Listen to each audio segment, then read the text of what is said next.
All right, so just making a little recording here for Dizzy because he asked me to look at one of his TvP games.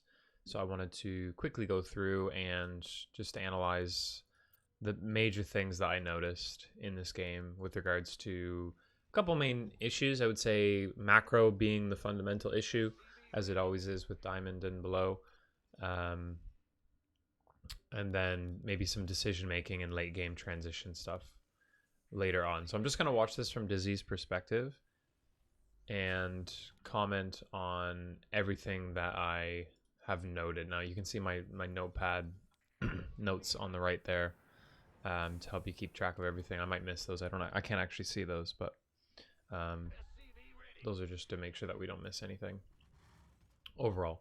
So the beginning of this game starts pretty normally. Again, I'm not a main Terran player. I play a little bit of Terran, but I felt overall like your first like sort of 3 minutes was pretty reasonable. You didn't fall for the fake cannon rush. You managed to kill the probe. You managed to get a good scout of the Protoss's base. You get your expansion on time. Everything seems to be in really good shape up until about here, right? So we get our starport. Now we should see a couple of things while this micro is happening on the other side of the map.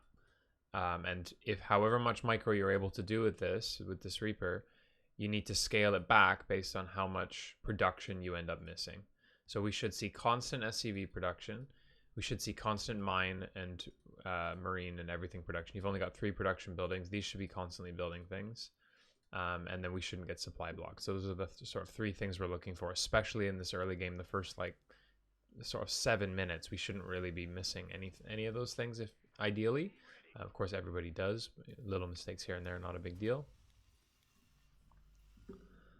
So we'll see how well that goes. Now, I will note that in this game, you scouted some weird stuff from the Protoss. I won't go too far into this. This is just because of the level that you're playing at. There's going to be some weirdness. So if we actually look what you saw Forge, you saw a warp gate, no, sorry, a core, and you saw a really fast second gate. You didn't see warp gate researching straight away.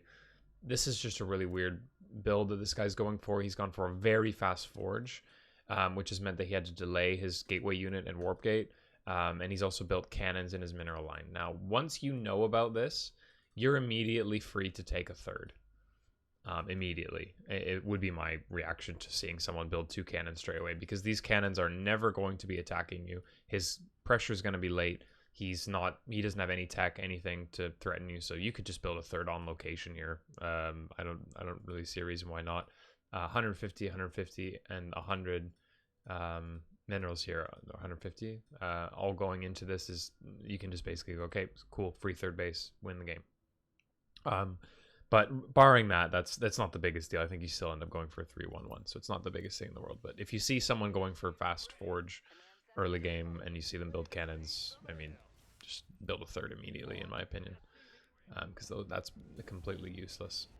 The only way that isn't useless is if you go to harass him, and then the cannons become worthwhile.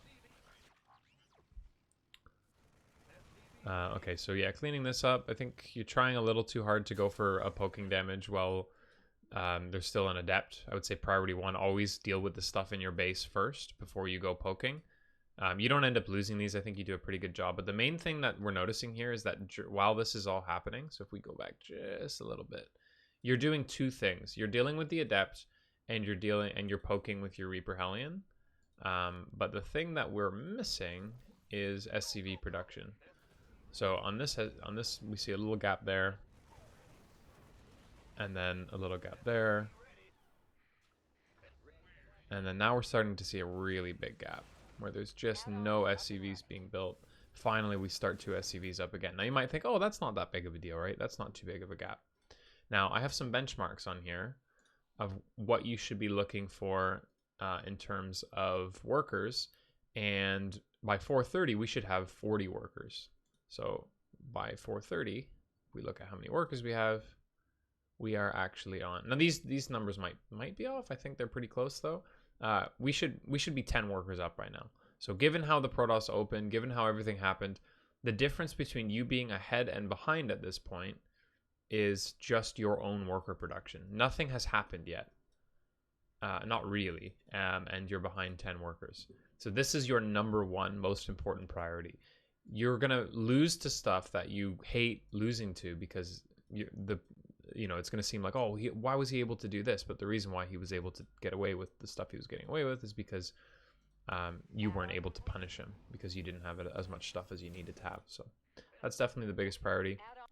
You didn't know about the cannon here.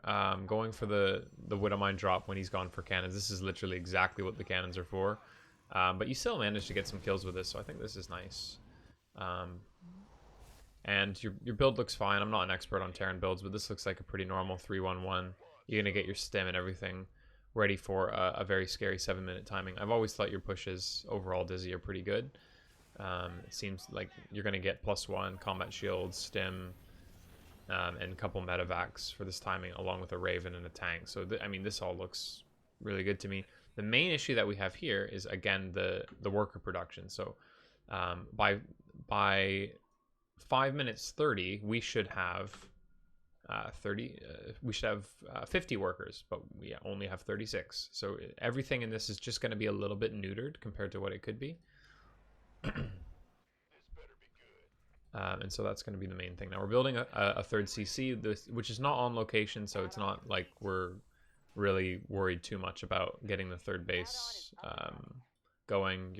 You're really just trying to do a big 2-base pressure here, so I won't harp on that too much.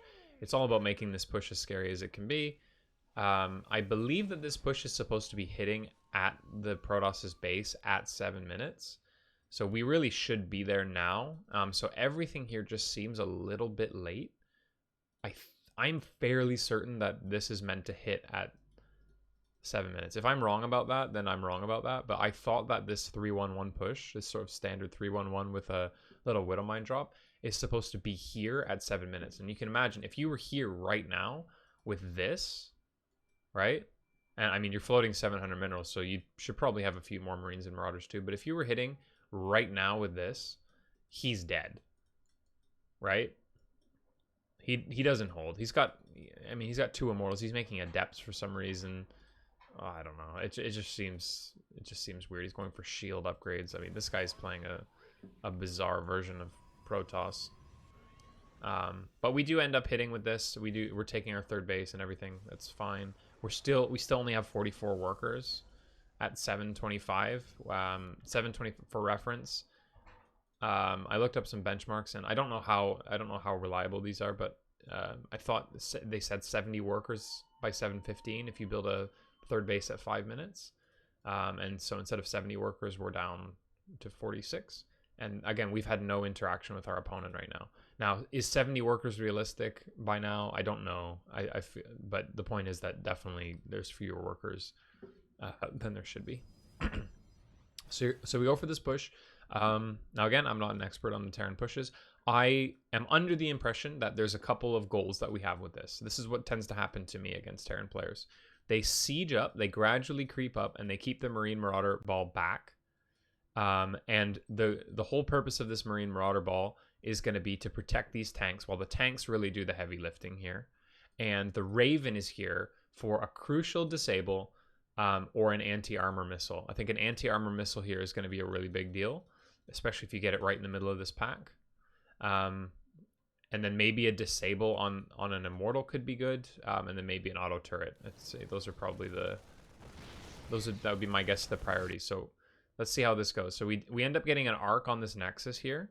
I don't think this is the biggest deal, but you're definitely going to want to retreat as soon as possible because we want both of these tanks to be fighting as much as possible. So we do a little bit of a retreat here.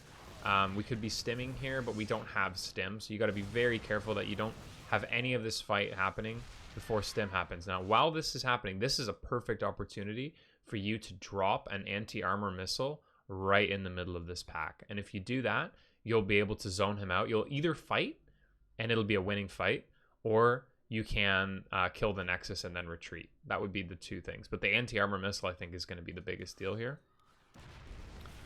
So the Raven doesn't really end up getting used. Okay, there we go. Never mind. I take that back. So we do get a good anti-armor missile here. And then are we stimmed? I think we're stimmed. So this ends up being relatively good. Yeah, I think that's all right. Yeah, I take that back. So you do anti-armor missile.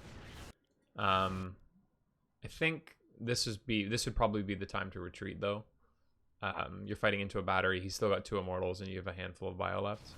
Either way, I won't overanalyze that too much, but I think the push wasn't controlled the best that it possibly could be, but it definitely could have been a lot worse. So now going back home, we're still on 50 workers. So during that whole time, we've only made like 5 workers. So our third isn't saturated. We are getting our 2-2, which is nice, or our 2-1. And we now know what tech he's on. So we know that he's on disruptors. We saw this quite early. That means there's possibility of a Colossus. So if you're fighting against a Protoss who's going Robo, primarily Robo first, you're going to want to prioritize ships, right? You're going to want to have a second Starport, and you're going to want to have constant Viking and Liberator production off of that Starport. The issue here is that since we don't have enough workers at our third, we don't really have the gas to afford getting double upgrades and Marauders and tanks and Vikings. So I think we end up with like very suboptimal production here. So if you look at this Starport, it's just idle. You do have the gas potentially to support it. But since we lost those medevacs earlier on with that push, we need to remake those medevacs.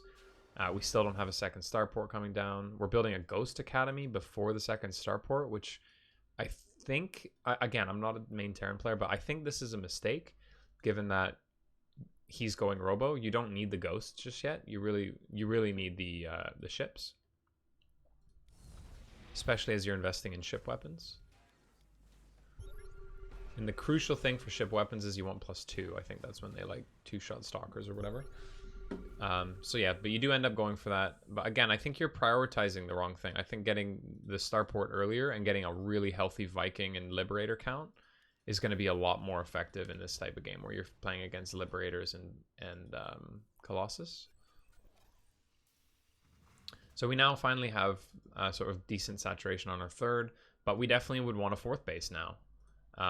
Maybe a little bit earlier than this, but this isn't the biggest deal. But you're looking at now what I would say is either you're going to do a 3-base all-in against the Protoss, or you're going to be doing some kind of like turtley max-out style. So if you're doing the turtley max-out style, you're going to want to take your 4th, and then you're going to want to take a 5th and 6th and 7th. You just want to keep building bases, floating planetaries all over the place, adding Starports, and just being generally annoying. You don't really want to be fighting the Protoss army until you're prepared to trade really efficiently and have a lot more money than him.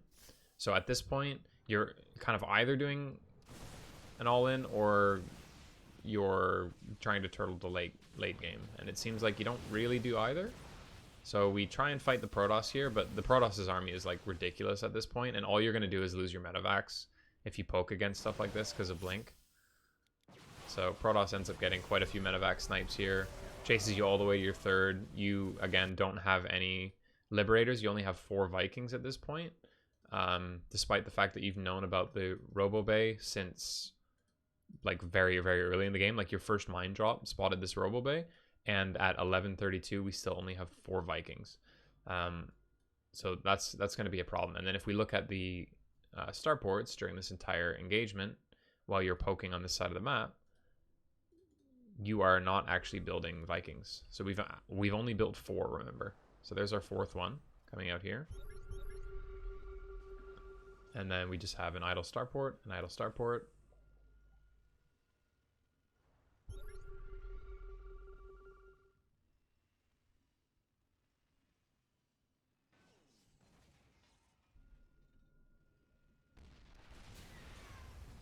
Still idle. And then finally we start 1 Liberator at each. Right? So this is how you win against this style. I can't emphasize this enough. If you want to play against a Protoss that goes for Robo and a lot of Robo units, he never bothers getting a Templar Archives. So like, I know Ghosts are amazing, and I get why Ghosts are really good, but I would say against someone who's Colossus and Robo heavy, to me, like Liberators and tanks are the biggest thing that's going to completely zone him out.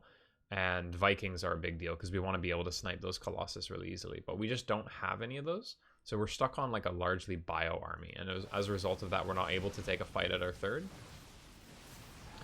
You do end up taking a really good fight here. So like, we're down quite a lot of workers. He is not having problems with his saturation. So he's on 73 workers.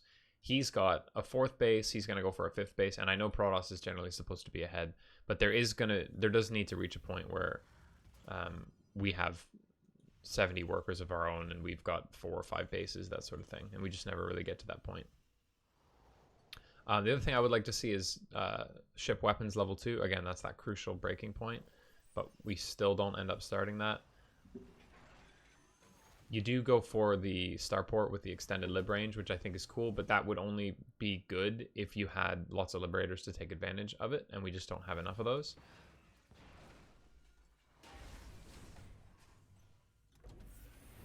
So again, we try and take our base.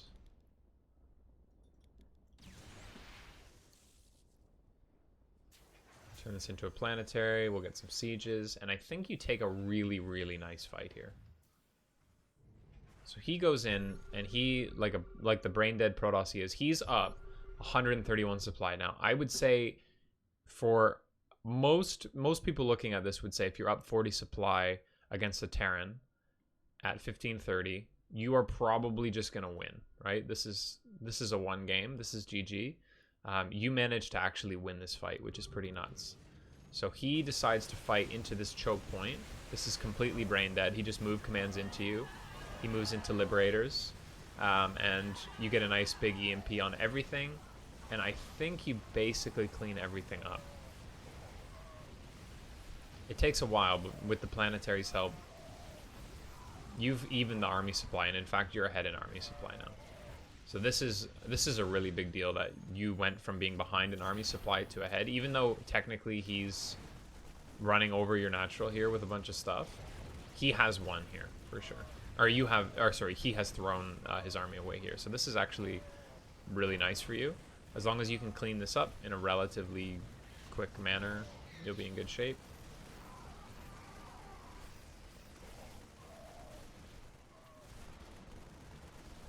I won't fault you for not having production here. You're just trying to survive, and you don't have enough money to do much. Whereas he's got a huge bank. So you're ahead in army. You have like almost double his army supply. The problem here is that he's got a bank and you don't, because of the aforementioned economy problems. But you'll get back on it with mules here. So this is the point of the game, I think, where you've stabilized. You've won a fight that you shouldn't have won, and you're in a game where you shouldn't be in. And the best thing you can do right now is to drop a 5th base, maybe even on location if you want, but just drop a 5th base, drop some more barracks, and prepare to do a max out style game where you're going to get the perfect army. You know that you have a few minutes here before he attacks you. I wouldn't recommend pushing here, because I think at this point you're trying to play late game Terran. You don't want a scrappy game. You want to be in a game where now you're turtling to tons of bases and planetaries. The Protoss has lost his critical mass. You don't really need to do damage to his economy at this point, I don't think. I think you need to focus on just getting your economy to the point. So I think this push is not a great idea, and then this fight ends up going pretty badly for you. So I like the idea of like sieging the liberators here and then attacking the base with your army. This doesn't work out, and I don't exactly know why this fight doesn't go the way that you'd want it to. Like, you're up in supply, you've got a good position with lots of liberators, and you've got good upgrades. You've got 3/3. You don't have +2 ship weapons, so that's a problem. So let's just watch this fight and try and work out what happens. So the liberators hypothetically create an area where he can't attack into you. I guess we only have 5. We don't have like an absurd amount of liberators, and he has gone for void rays. So you're going to need to protect these liberators from the void rays. Let's see. Yeah, so your army is fighting the Nexus. So this group of Marines is fighting the Nexus,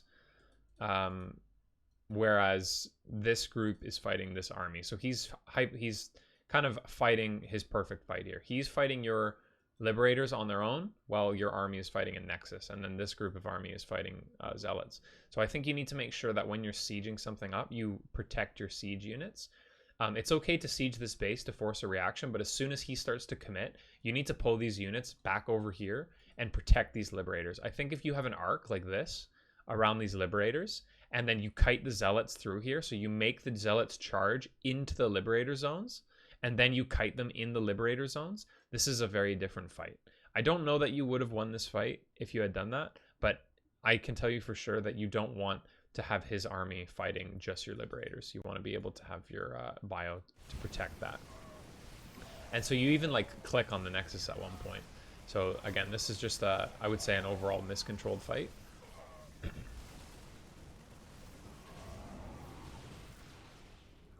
He's gone for Void Rays, which is just absolutely insane. And then he gets a really nice cleanup here on all the medevacs, which really sucks.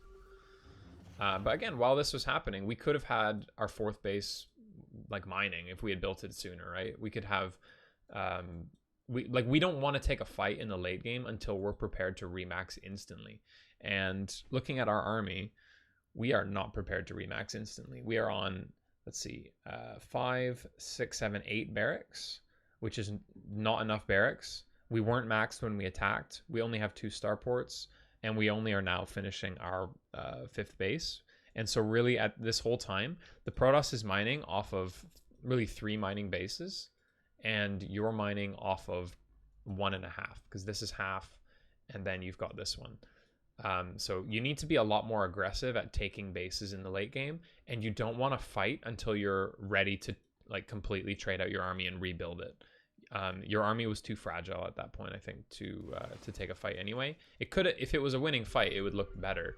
But that's, again, just the risk that you don't want to be taking in the late game. Like late game Terran against Protoss is insanely strong, where you just have like planetaries everywhere. You can remax instantly, and you can start to take really cost-efficient fights against the Protoss. But that's not what happens here. Now, this is going to feel like the moment that you lost the game, but this is not really the moment that you lost the game. This was probably the moment that well, I mean, there was so many moments, but this is going to feel bad emotionally that he got a big disruptor hit there. But like, this was not it. Like, this was already a bad spot for you because he had a huge bank, he had lots of mining, and you've got a very small army here compared to his.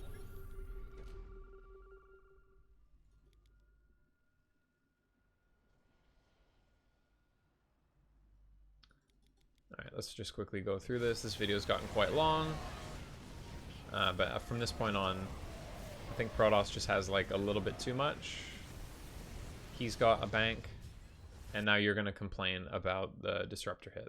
One lucky shot and you win. But again, if we look at the rest of the game, that's not really the story. That wasn't really that shot wasn't what lost you the game. I would say overall it was macro and decision making. So number 1, making SCVs is the biggest problem. Number 2, the way that you take fights when you're sieging up a base is not ideal. And number 3, decision making in the late game when you're stabilizing on 3 bases or 4 bases. You want to start to build lots of planetaries and turtle up for a little bit instead of going to take a fight, because the thing that the Protoss wants there is to take a fight as soon as possible. Those would be my main things. Better Terrans might have a slightly different take on what happened in this game, but I don't really think disruptors were the biggest problem here. In fact, I don't think disruptors were really the biggest deal at all. Like, in terms of resources lost, you didn't lose that much more than him. You just mined a lot less than him overall in this game. I think that was the biggest deal. So those would be my main things. This video has been a bit rambly. I might re-record this, but I hope that you could make sense of that, and I wish you the best of luck.